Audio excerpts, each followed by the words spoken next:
Bienvenido a este canal, un espacio donde las historias más profundas y conmovedoras de la vida cotidiana cobran voz. Aquí encontrarás relatos de personas comunes que enfrentaron momentos extraordinarios, llenos de secretos, decisiones imposibles y verdades que solo el tiempo se atreve a revelar. Si aún no te has suscrito, este es el momento. Porque hoy, la historia que vas a escuchar es de las que no se olvidan fácilmente. Hay ciudades que guardan sus secretos entre las grietas de sus adoquines, entre las paredes descascaradas de sus casas antiguas, entre el ruido constante de los mercados y el silencio espeso de las madrugadas. San Cristóbal de las Casas es una de esas ciudades. No la que aparece en las fotografías de los turistas, con sus fachadas de colores y sus iglesias iluminadas, sino la otra, la que vive detrás de las ventanas cerradas, la que respira en los patios interiores, donde las familias cargan sus historias como fardos que nadie se atreve a soltar. Estela Navarro Fuentes tenía 69 años cuando su vida entera cambió en el transcurso de 24 horas. No fue un cambio ruidoso, de esos que llegan con gritos o accidentes o noticias que te hacen caer al suelo.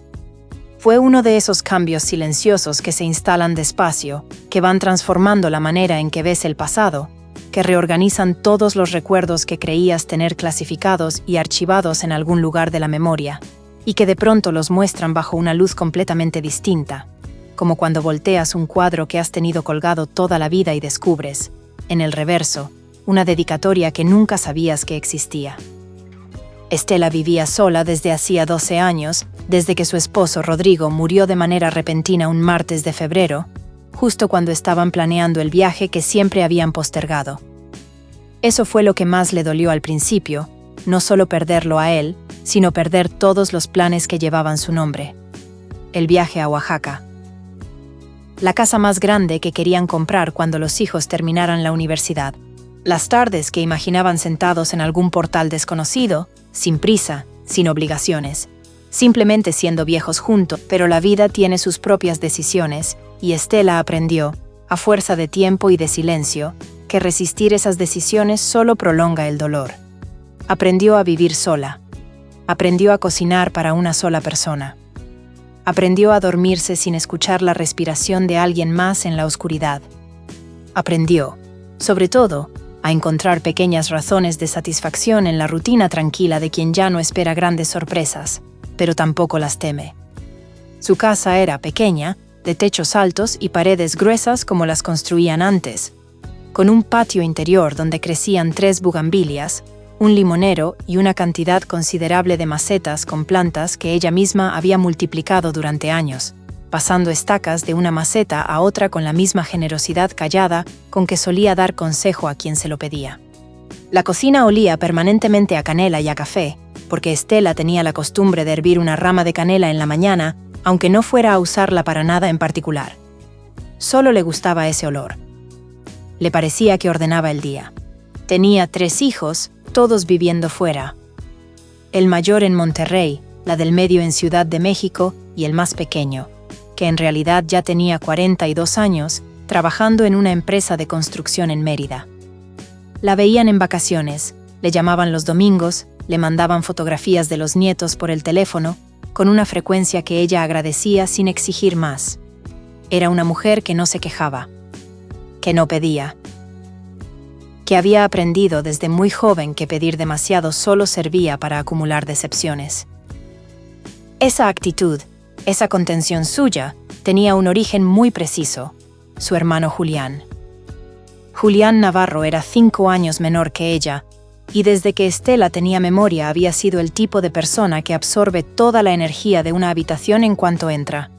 No de manera maliciosa, sino con esa naturalidad irresistible que tienen ciertas personas, como si la vida les hubiera dado más volumen que al resto, más color, más sabor, más ruido. Cuando Julián reía, todos reían. Cuando Julián lloraba, algo se apretaba en el pecho de quien lo miraba. Cuando Julián prometía, nadie dudaba, aunque ya hubiera incumplido 200 veces antes.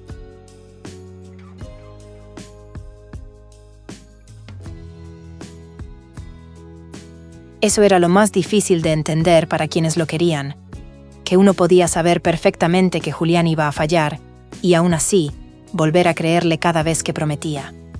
Había algo en su manera de decir las cosas, en la intensidad con que miraba cuando hablaba, en la forma en que ponía su mano sobre el hombro de quien tenía enfrente como si quisiera transmitirle algo físicamente, algo que las palabras solas no alcanzaban a decir. Era encantador de una manera que no se aprende ni se imita.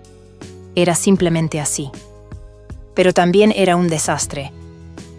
Desde joven había tenido problemas con el dinero, no porque fuera un irresponsable total, sino porque tenía una tendencia fatal a confiar en las personas equivocadas, a asociarse con proyectos que al principio parecían brillantes y que a los pocos meses se revelaban como estafas elaboradas o simplemente como ideas que nadie había pensado con suficiente cuidado. Tuvo un restaurante que quebró en 8 meses, una distribuidora de ropa que nunca despegó, un negocio de transporte que terminó en un pleito legal que duró 3 años y que le costó los ahorros de una década. Con cada fracaso, Julián llegaba a Estela, no exactamente a pedirle dinero, aunque a veces también lo hacía. Llegaba a hablar, a sentarse en la cocina de canela y café y desparramar ahí todo lo que cargaba, todo el peso de sus errores y sus vergüenzas y sus promesas de que esta vez iba a ser diferente. Y Estela escuchaba. Siempre escuchaba. Le preparaba algo de comer, le hacía café fuerte, lo dejaba hablar hasta que se quedaba sin palabras, y luego le decía, con esa voz suya que no levantaba pero que llegaba lejos, que podía empezar de nuevo. Que siempre se podía empezar de nuevo. No fue eterno ese ciclo. Hubo un momento, cuando Julián ya tenía 50 años y Estela 55, en que algo se fracturó entre ellos de una manera que ninguno de los dos supo reparar del todo.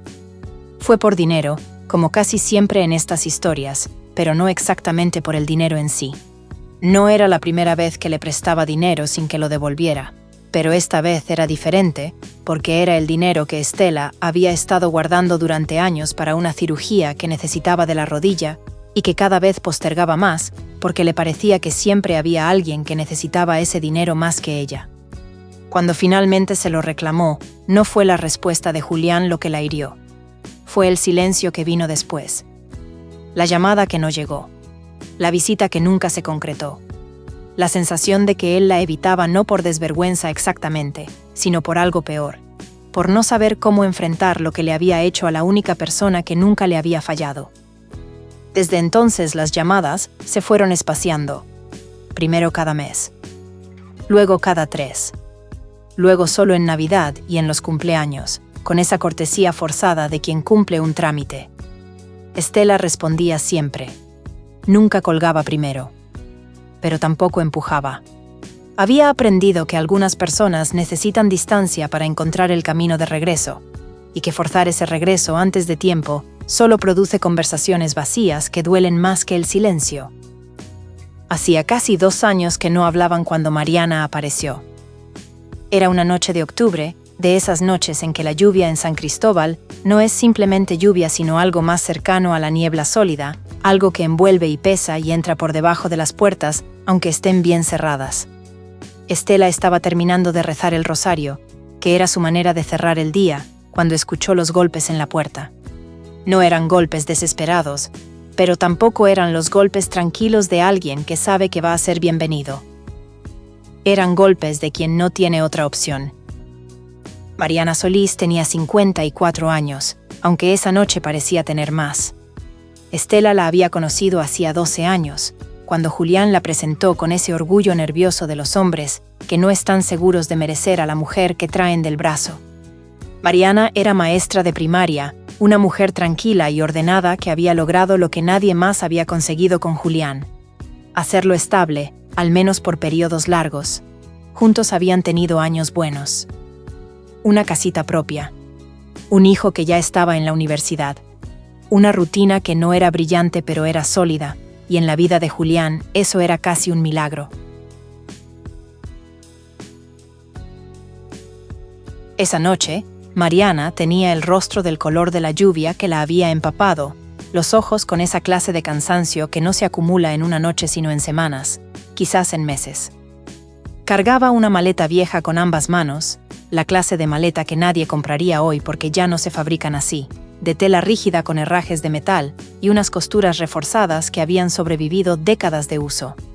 Tenía manchas de humedad en los costados y una de las rueditas rotas, de modo que Mariana tenía que cargarla en lugar de arrastrarla. No pidió entrar.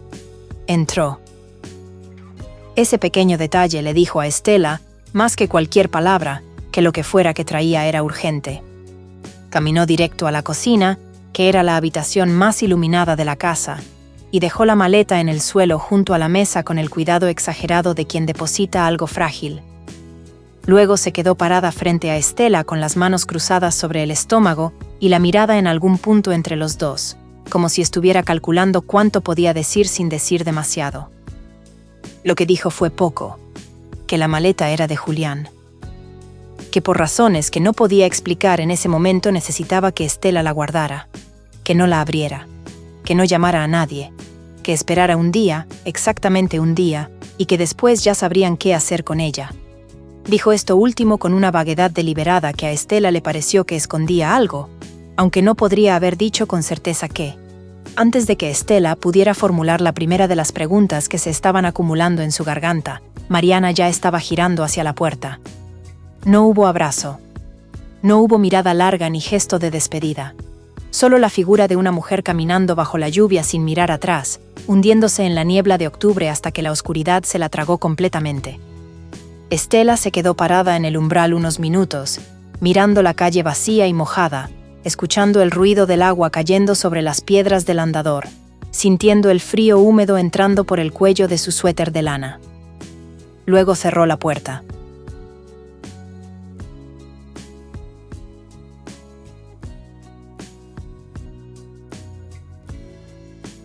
Y se quedó sola con la maleta. Hay objetos que tienen presencia, no de manera sobrenatural ni misteriosa, sino de la manera muy concreta en que ciertos objetos ocupan el espacio de una habitación de forma desproporcionada a su tamaño físico. La maleta de Julián era uno de esos objetos. Estela la miraba desde el otro lado de la cocina y sentía que la maleta la miraba de vuelta, que esperaba algo de ella. Intentó hacer lo que siempre hacía cuando necesitaba calmar la cabeza. Preparó café. Puso la cafetera al fuego, sacó su taza preferida, la de cerámica azul que le había regalado su hija cuando cumplió 60 años, y esperó el ruido familiar del café subiendo. Pero incluso ese ritual que tan bien conocía le pareció esa noche insuficiente para ocupar toda la atención. Y cada vez que bajaba la guardia su mirada volvía a la maleta. Vieja. Pesada, callada. No podía ser dinero. Si Julián tuviera dinero suficiente para meterlo en una maleta y esconderlo en casa de su hermana, habría pagado primero todas sus deudas, y si hubiera pagado todas sus deudas, Mariana no habría tenido esa cara de alguien que lleva semanas sin dormir. No podía ser dinero. Pensó en otras posibilidades y cada una era peor que la anterior. Pensó en drogas, aunque inmediatamente descartó la idea porque no encajaba. No porque Julián fuera incapaz de meterse en algo así, sino porque si se hubiera metido en algo así, habría tenido el cuidado de no involucrar a Estela.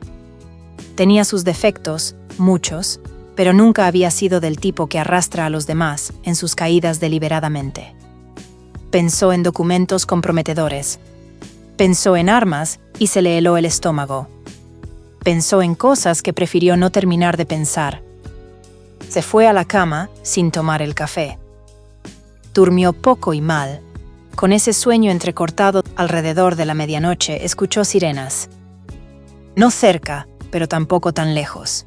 El sonido de las sirenas en una ciudad chica tiene una resonancia diferente al de las ciudades grandes, donde se pierden entre el ruido constante del tráfico y de la gente.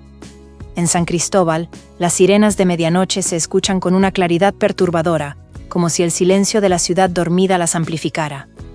Estela se sentó en la cama y escuchó. Las sirenas pasaron, se alejaron, el silencio volvió. Pero ya no pudo dormir.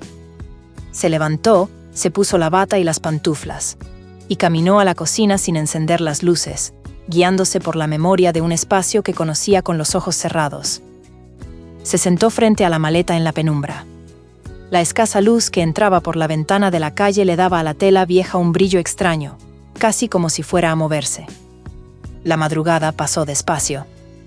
Cuando amaneció, Estela preparó desayuno con los movimientos automáticos de quien cocina sin pensar en lo que cocina. Huevos revueltos que no terminó. Pan tostado que se enfrió en el plato.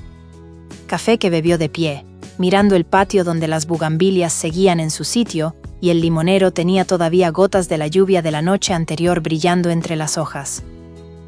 Todo estaba exactamente igual que siempre. Todo, menos la maleta. Fue mientras lavaba los platos, con las manos metidas en el agua jabonosa y la cabeza todavía dándole vueltas a las preguntas de la noche anterior, cuando notó las manchas. No eran solo manchas de humedad.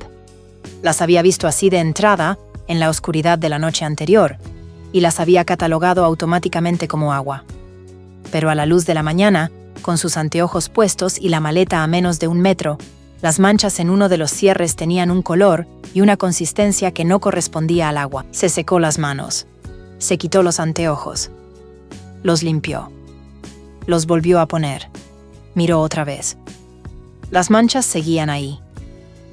Durante los siguientes minutos, Estela Navarro, que era una mujer sensata que en casi 70 años de vida había aprendido a no exagerar las cosas, sintió por primera vez en mucho tiempo ese miedo primitivo y sin nombre que no tiene que ver con ningún peligro concreto, sino con la posibilidad de que todo lo que conoces sea diferente a lo que creías.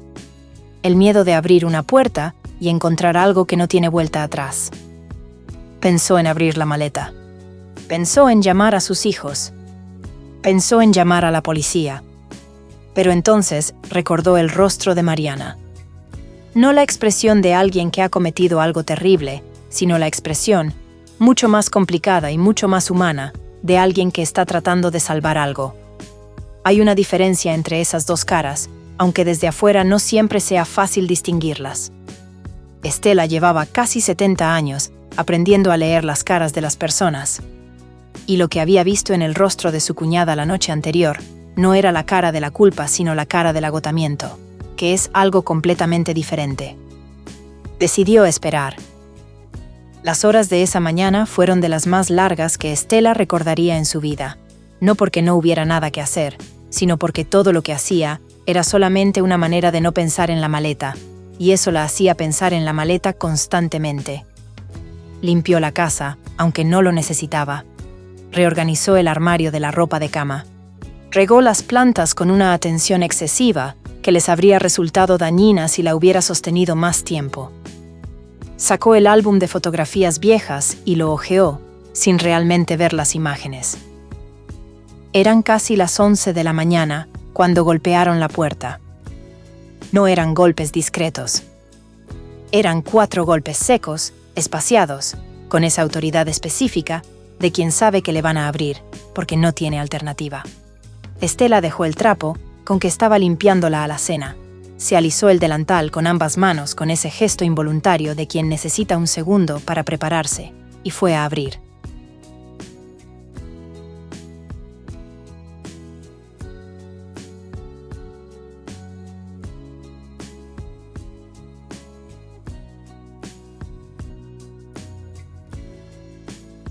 Eran 2 hombres. El primero era alto, de uniforme, con esa expresión profesionalmente neutral que aprenden los policías cuando tienen que dar malas noticias sin ser del todo claros. El segundo era más joven, con ropa de civil pero con el mismo porte institucional, el tipo de postura que no se lleva bien con la ropa casual. Ambos mostraron identificaciones que Estela vio, pero no procesó realmente, porque mientras miraba los documentos su cerebro estaba ocupado en calcular lo que significaba su presencia ahí. Le dijeron que estaban buscando a Julián Navarro. Le dijeron que había desaparecido. Le dijeron, con esa vaguedad cuidadosa que usan las autoridades cuando todavía no quieren revelar todo lo que saben, que existían indicios de que Julián había estado involucrado en una situación complicada, que había personas buscándolo, que si ella tenía cualquier información sobre su paradero, o si había tenido contacto reciente con él, sería de gran utilidad para la investigación. Estela respondió lo que era estrictamente verdad, que hacía casi 2 años que no tenía contacto regular con su hermano, que no sabía dónde estaba, que si supiera algo lo comunicaría inmediatamente. No mencionó a Mariana. No mencionó la maleta. Mientras hablaba con los policías, de pie en el umbral de su propia casa, con las manos cruzadas sobre el pecho en ese gesto de contención que era tan suyo, su mirada pasaba de las caras de los hombres a las baldosas del suelo, al patio, al limonero, al interior de la casa donde, desde el umbral, no se veía la cocina, pero Estela podía sentir la presencia de la maleta como si irradiara calor. Los policías le dejaron una tarjeta. Le pidieron que no saliera de la ciudad en los próximos días. Le dijeron que podrían volver con más preguntas. Cuando cerró la puerta y quedó sola en el pasillo de su casa, Estela sintió que las piernas porque había algo que Estela no se había permitido pensar directamente, pero que estaba ahí todo el tiempo, moviéndose por debajo de todos los otros pensamientos como corriente bajo el hielo. La posibilidad de que Julián estuviera muerto. No lo pensaba con esas palabras exactas. Lo pensaba como una ausencia, como un espacio en blanco en el futuro inmediato, donde debería haber una respuesta, y no había ninguna. Lo pensaba en la manera en que Mariana había cargado la maleta, con ese cuidado particular de quien preserva algo que ya no puede ser reemplazado. Lo pensaba en el plural de los policías cuando decían personas buscándolo, que podía significar muchas cosas, pero que en su cabeza significaba específicamente personas que le quieren hacer daño. La tarde cayó sobre San Cristóbal con esa lentitud que tienen los días de octubre cuando el cielo está cubierto, sin la claridad del sol para marcar el paso del tiempo. Estela encendió las luces de la casa más temprano que de costumbre y se sentó en la cocina con una taza de manzanilla que no tomó, mirando la maleta. Cuando el reloj de la pared marcó exactamente 24 horas desde la llegada de Mariana, Estela extendió la mano. Los herrajes del cierre estaban fríos bajo sus dedos. Los fue abriendo despacio, sin saber exactamente qué esperaba, pero preparándose para cualquier cosa, o eso creía ella, porque nunca estamos realmente preparados para lo que nos cambia de verdad. La tapa de la maleta se abrió con un crujido suave. Y Estela se quedó inmóvil durante un tiempo que no habría podido medir. Dentro no había dinero. No había armas. No había documentos comprometedores ni drogas, ni ninguno de los objetos que su miedo había estado colocando ahí durante las últimas 24 horas. Dentro había algo mucho más complejo, mucho más pesado a su manera, y sin embargo completamente silencioso e inofensivo para cualquier ojo que no fuera el suyo. Había fotografías, una cantidad enorme de fotografías, de distintos tamaños, algunas en color y muchas en blanco y negro, algunas plastificadas y la mayoría sueltas, mezcladas entre sí con el desorden de alguien que las había guardado durante años, sin un criterio claro de organización, sino simplemente metiéndolas ahí, una detrás de otra, con la urgencia de quien no tiene tiempo de archivar, pero tampoco puede deshacerse de nada. Estela tomó la primera foto que encontró a la mano. Era una imagen de una cocina que reconoció de inmediato porque era la cocina de la casa donde habían crecido, en Comitán. Una cocina de paredes amarillas con una ventana pequeña, desde la que se veía el árbol de guayaba que su madre había plantado el año de su boda. En la foto estaba su madre, de espaldas, frente al fogón, con el delantal de flores azules que Estela recordaba perfectamente aunque no la había visto en décadas. Estaba cocinando algo, mole probablemente, porque era la única cosa que cocinaba con esa concentración de quien no puede permitirse ninguna distracción. Debajo había otra foto. Julián de niño, con quizás 4 o 5 años, subido en la rama baja del mismo árbol de guayaba, con esa sonrisa suya que Estela reconocería en cualquier foto del mundo. Esa sonrisa que decía estoy haciendo algo que no debo, y no me importa en absoluto. Y debajo otra, y otra, y otra. Era el archivo completo de una infancia compartida, de una familia que existió y que el tiempo dispersó como hace con todas las familias. Navidades en que el árbol era pequeño porque el dinero era poco. Primeras comuniones con vestidos que habían sido de alguna prima y se alteraban para que sirvieran. Cumpleaños con pasteles sencillos, pero con las caras de todos los presentes iluminadas de esa manera específica que tienen las caras de las personas cuando están genuinamente felices y no lo saben todavía. Estela buscó con los dedos entre las fotografías y encontró lo que le pareció que las sostenía a todas. Un fajo de sobres, atados con un cordón de zapato viejo y doblado varias veces. Los sobres eran de distintos tamaños y de distintos colores, y en ninguno de ellos había una dirección escrita. Solo, en la parte delantera de cada uno, una fecha. La más antigua era de hacía 32 años. La más reciente, de hacía 4 meses. Estela desató el cordón con los dedos que no le temblaban exactamente, pero que tampoco estaban del todo quietos, y sacó la carta del sobre más viejo. La letra de Julián era inconfundible, grande y ligeramente inclinada hacia la derecha, con esa característica que tienen algunas personas de escribir como si estuvieran hablando, con la misma cadencia y las mismas pausas de una conversación real. Leyó la primera línea y tuvo que bajar el papel y respirar hondo antes de poder continuar. Decía: Estela, sé que no voy a mandarte esta carta. Sé que voy a guardarla porque no soy capaz de decirte en persona todo lo que estoy escribiendo aquí. Pero necesitaba que existiera, aunque sea en este papel que nadie más va a ver. Y entonces Estela comprendió qué era lo que tenía entre las manos. No era un crimen. No era una confesión en el sentido legal de la palabra. Era algo mucho más humano y mucho más devastador. Era la correspondencia privada de un hombre que no había sabido cómo hablar con la persona más importante de su vida. Carta por carta, en orden cronológico, mientras la noche avanzaba afuera y las bugambilias del patio se mecían con el viento frío de octubre, Estela leyó la historia completa de su hermano. No la historia que ella conocía, la de los fracasos y las deudas y las promesas incumplidas, sino la historia que había debajo de esa, la que Julián nunca había podido articular en voz alta. Estaba la carta donde hablaba de los primeros años de su matrimonio con Mariana, de cómo había creído por primera vez en su vida que podría ser el hombre que quería ser, y del terror silencioso de sentir que se quedaba corto, de que ella merecía más de lo que él podía darle. Estaba la carta donde describía, con una honestidad que le costaba trabajo leer, cómo había tomado una decisión de negocios que había involucrado a personas que no debía, y cómo había intentado salir de esa situación durante años sin lograrlo del todo. Estaba la carta sobre el dinero que le había pedido a Estela, donde escribía que llevaba meses sin poder dormir por eso, que sabía que ella nunca le iba a reclamar nada directamente, y que eso lo hacía sentir peor, no mejor, que prefería que lo insultara a que lo perdonara en silencio, porque el silencio de Estela era lo más parecido a un espejo que había conocido, y en ese espejo no le gustaba lo que veía. Pero la parte más larga de todas las cartas, la que aparecía en cada una de ellas de alguna manera, la que era el hilo que las atravesaba a todas desde la primera hasta la última, era Estela.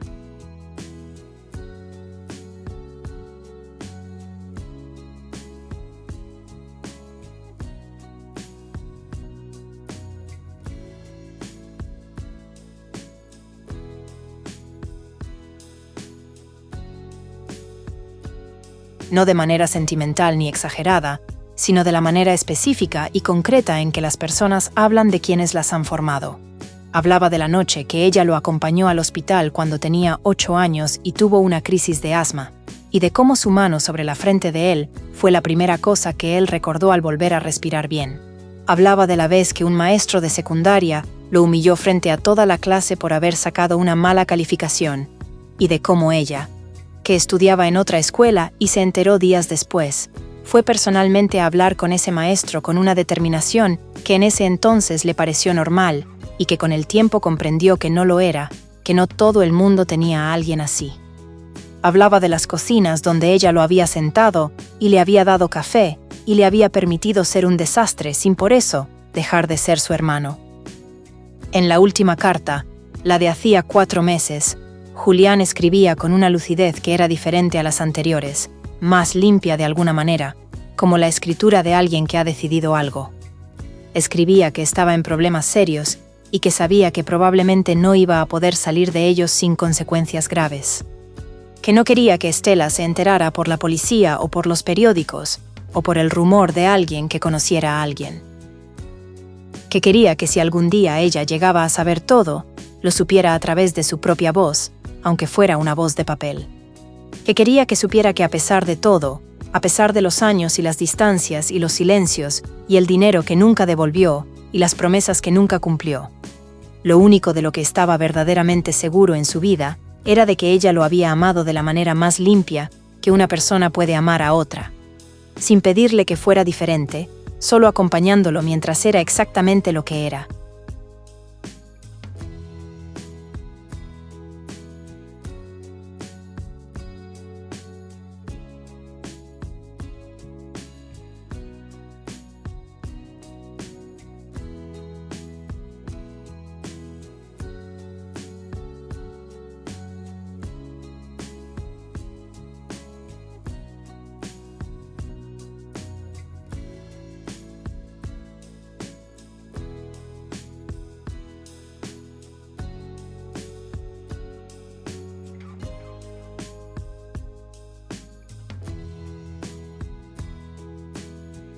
Y que lo lamentaba. Que lamentaba no haber podido ser el hermano que ella merecía. Que lamentaba todo el tiempo perdido. Que lamentaba, sobre todo, no haberle dicho esto en persona, mirándola a los ojos, como se dicen las cosas importantes. Estela dobló la última carta con el mismo cuidado con que había doblado todas las anteriores y la volvió a meter en su sobre. Luego se quedó sentada frente a la mesa con las manos planas sobre la madera y los ojos fijos en las fotografías esparcidas entre las tazas y los sobres, y no lloró inmediatamente. El llanto llegó despacio, sin aviso, como llegan las cosas que hemos estado conteniendo sin saber que las conteníamos. Lloró por Julián, por los años que se habían perdido, por el orgullo de los dos que los había mantenido separados cuando podrían haber estado juntos. Lloró por su madre que estaba en esas fotos cocinando de espaldas sin saber que décadas después sus hijos iban a estar tan lejos el uno del otro. Lloró por ella misma, por la mujer de 69 años que se había acostumbrado tan bien a no necesitar nada que había terminado por no recibir nada tampoco. Pero sobre todo lloró de gratitud, que es el más complicado de los llantos, porque mezcla la tristeza con algo que se le parece a la alegría, y no es exactamente ninguna de las dos. Porque lo que Mariana le había traído esa noche lluviosa de octubre no era el contenido de un crimen. Era la prueba de que su hermano la había amado en silencio durante décadas, con esa clase de amor torpe y vergonzoso que tienen los hombres que no aprendieron a decir te quiero en voz alta, que lo guardan en sobres que nunca mandan y en maletas viejas que solo entregan cuando ya no queda tiempo de hacerlo de otra manera. 3 días después, Julián apareció. No muerto, como una parte de Estela había temido, sino detenido por las autoridades en Tuxtla, en el marco de una investigación que involucraba a varias personas de un esquema fraudulento en el que él había estado no de inmediato. Esperó unos días, no por castigo ni por rencor, sino porque necesitaba ese tiempo para poner en orden lo que sentía, para separar el alivio de verlo vivo del dolor de todo lo demás, para decidir qué quería decirle y cómo quería decirlo. Cuando finalmente entró a la sala de visitas y lo vio sentado al otro lado de la mesa, con la cara de alguien que ha dormido poco y pensado demasiado, lo primero que hizo fue sacar del bolso uno de los sobres, el de hacía 32 años, el primero de todos, y ponerlo sobre la mesa entre los dos. Julián lo miró. Luego la miró a ella. Y en ese momento, sin que ninguno de los dos dijera una sola palabra, se comunicaron algo que habría tardado horas en decirse, y que de cualquier manera nunca habría alcanzado a ser todo lo que era. Estela puso su mano sobre la de él. Y eso fue suficiente. Hay cosas que la vida se lleva sin avisar. Se lleva personas. Se lleva casas. Se lleva versiones de nosotros mismos que creíamos permanentes y que un día simplemente ya no están. Se lleva años enteros que pasamos pensando que luego, más tarde, cuando las cosas estén mejor, nos vamos a decir lo que tenemos que decir. Lo que Estela aprendió esa semana de octubre, de una maleta vieja guardada en el suelo de su cocina, es que el amor que no se expresa no desaparece. Vive en los lugares donde la gente lo esconde cuando no sabe cómo darlo. En los sobres sin dirección, en las fotografías que nadie más tiene por qué ver, en las palabras que se escriben de noche para nadie y que sin embargo se conservan durante décadas porque deshacerse de ellas sería como deshacerse de la persona misma.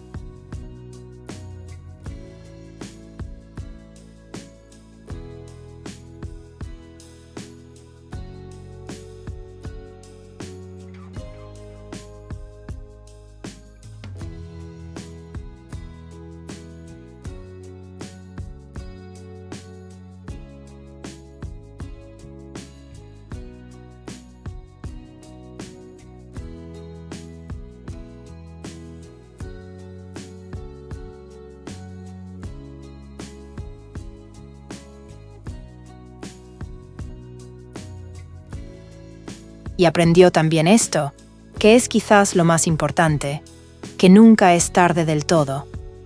Que mientras las dos personas que necesitan encontrarse siguen vivas, el camino de regreso existe aunque esté cubierto de maleza y de años y de silencios que se fueron acumulando sin que nadie los pusiera ahí deliberadamente. La maleta seguía en su cocina. Estela decidió no devolvérsela a Julián cuando saliera, que sería en algún tiempo, con suerte no demasiado. Decidió quedarse con ella. Meter adentro sus propias cosas, algunas fotos que ella también había guardado sin decirle a nadie por qué, algunas cartas que quizás era hora de escribir, algunos recuerdos que había creído que solo a ella le importaban y que ahora sabía que tenían a quien heredarles. Porque al final, de eso se trata todo. No de los secretos que escondemos por miedo a lo que dirán o a lo que significan o a lo que revelan de nosotros mismos, sino de lo que somos capaces de guardar, durante años si hace falta, con el cuidado callado de quien sabe que algún día, de alguna manera, va a llegar a quien tiene que llegar. De lo que somos capaces de guardar por amor. Si esta historia te llegó al corazón, deja tu like. Es la manera más sencilla de decirle al canal que vale la pena seguir contando historias como esta. Y cuéntanos en los comentarios. ¿Tú habrías abierto la maleta antes de tiempo? ¿Hay alguien en tu vida con quien tengas una conversación pendiente, algo que llevas guardado demasiado tiempo? A veces solo hace falta leer la historia de otro para encontrar el valor de empezar la propia. Suscríbete si todavía no lo has hecho y activa la campanita para que no te pierdas los próximos relatos. Nos vemos en el siguiente.